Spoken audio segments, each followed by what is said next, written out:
নমস্কার বন্ধুরা, আমি শুভম।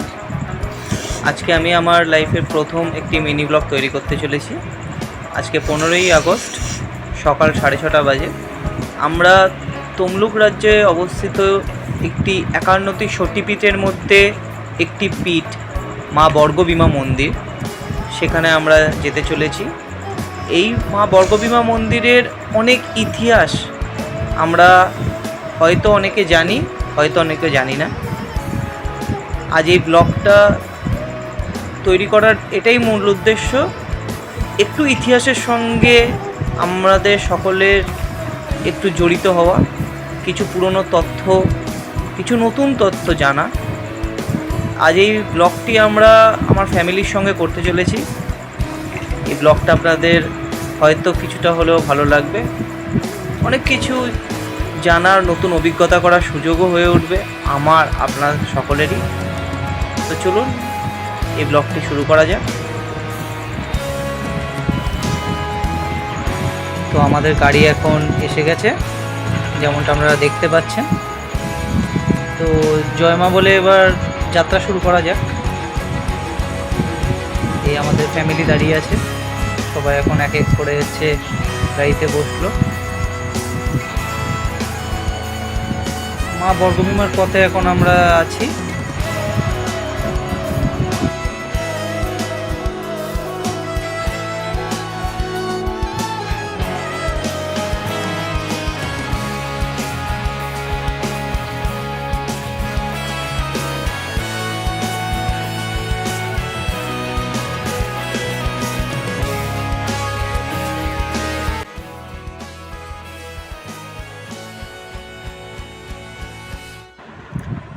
এখন আমরা দক্ষিণেশ্বর ওভারব্রিজ ক্রস করছি। এরপরে আমাদের প্রথম টোল ট্যাক্স, বালি টোল ট্যাক্সও আমরা আস্তে আস্তে পার করব। আজ 15ই আগস্ট, রাস্তা বেশ ফাঁকা। ভেবেছিলাম ভিড় যানজটে পড়ব, কিন্তু তা সত্যি আমরা পাচ্ছি না, যেটা সত্যিই খুব ভালো লাগছে। আস্তে আস্তে আমরা মা বর্গভীমার পথে এগিয়ে চলছি। যাওয়ার পথে আমাদের মা দক্ষিণেশ্বর অবতারিণী মায়েরও দর্শন হলো, যাতে আপনারা বর্গভীমা এই রাস্তা পথেও আমরা হচ্ছে তাকেও দর্শন করতে যাচ্ছি। উপভোগ করুন। দিনটা সত্যিই খুব শ্রদ্ধাপূর্ণভাবেই এগোচ্ছে।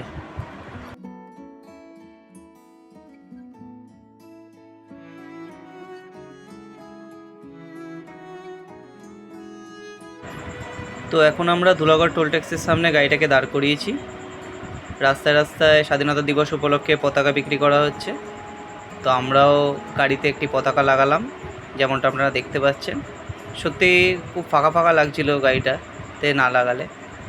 এরপর আমরা একটি চায়ের দোকানে চা খেতে দাঁড়িয়েছি, আমি, বাবা, মামা, জামাইবাবু। তো একটু রাস্তায় যাওয়ার সময় একটু ব্রেক না নিলে হয় না। তো একটু হাসি ঠাট্টা হলো, চা খাওয়া হলো, তো কিছুটা সময় কাটালাম ওখানে। তারপর আস্তে করে আবারও এগিয়ে চললাম আমাদের গন্তব্যের পথে, মা বর্গভীমার কাছে। তো রাস্তায় আর বেশি সময় নষ্ট না করে, আর কোথাও না দাঁড়িয়ে আমরা একেবারে মায়ের মন্দিরে প্রবেশ করেছি। এখন আমরা পুজো দেওয়ার জন্য পুজোর লাইনে দাঁড়িয়েছি। মায়ের ওই অপরূপ রূপ আপনারা দেখতে পাচ্ছেন। এখন আমরাও বিমুখ হয়ে গেছিলাম মায়ের এই রূপ দেখে।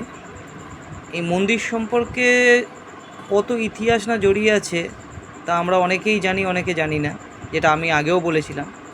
এই মা বর্গভীমা মন্দিরের উল্লেখ মহাভারতেও হচ্ছে লেখা ও পুরাণেও কথিত আছে। এই মন্দির 51টি সতীপীঠের মধ্যে একটি পীঠ, যেখানে মা দুর্গার গোড়ালি পড়েছিল। এবং অনেক লোকাল স্টোরির হিসাবে বলা যায় যে এখানে বুদ্ধিস্ট কালচার ও হিন্দু কালচার মিলিয়ে এই মন্দিরটিকে তৈরি করা হয়েছিল। এখন এই মন্দিরের কাহিনী শুনছিলাম আমরা একটি পুরোহিতদের কাছে। তো জানা যায় যে ক্ষুদিরাম বসু এই মন্দিরে এসে পুজো দিতেন। অনেক কাহিনী এই মন্দিরের সঙ্গে জড়িত থেকে আমরা সত্যি অভিভূত হয়ে গেছি।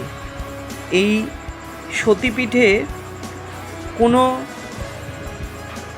নিরামিষ ভোগ মায়ের জন্য তৈরি হয় না। এই সতীপীঠে ভোগ হিসাবে মাকে শোল মাছ প্রদান করা হয়। তো এখন আমরা মায়ের মন্দিরে পুজো দেওয়ার পর রামকৃষ্ণ মিশনের দিকে এখন আমরা এগোচ্ছি। তমলুক শহরের মা বর্গভীমা মন্দির ছাড়াও রামকৃষ্ণ মিশন এটিও একটি দর্শনীয় স্থানের মধ্যে পড়ে। তো আমরা এখন ভেতরটা এর ভালো করে ঘুরবো। এর ভেতরেও অনেক কিছু দেখার আছে।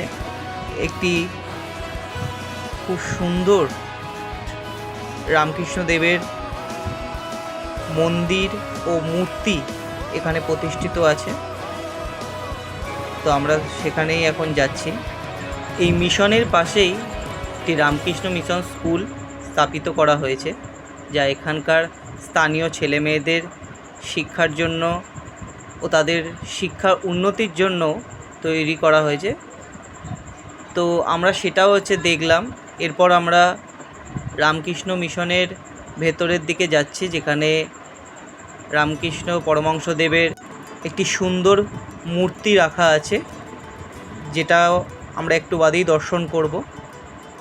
এখন সেই মন্দিরের দরজা বন্ধ আছে, তো আমরা মূর্তিটা দর্শন করতে এখন ঠিক পারলাম না, কিন্তু এখানকার পুরোহিতদের সঙ্গে কথা বলে আমরা জানলাম যে আর কিছুক্ষণ বাদেই সেটি খোলা হবে আমাদের জন্যই। তো এখনই দরজা খোলা হলো। পুরাণে কথিত আছে, শ্রী চৈতন্য মহাপ্রভু জগন্নাথদেব পুরী দর্শনের যাত্রাপথে এই মন্দির দর্শন করেছিলেন। এখন আমাদের এই মিনি ব্লগের অন্তিম পর্যায়ে আমরা চলে এসেছি। এরপর আমরা বাড়ির দিকে রওনা দেব। সত্যি আজকের দিনটা খুবই শ্রদ্ধা ও ভক্তিপূর্ণভাবে আমাদের কাটলো। এখন বেলা বেশ অনেকটাই হলো, তো আমরা একটি খাবারের দোকানের সামনে দাঁড়িয়েছি। আমাদের মধ্যাহ্নভোজটা এখন আমরা সারলাম।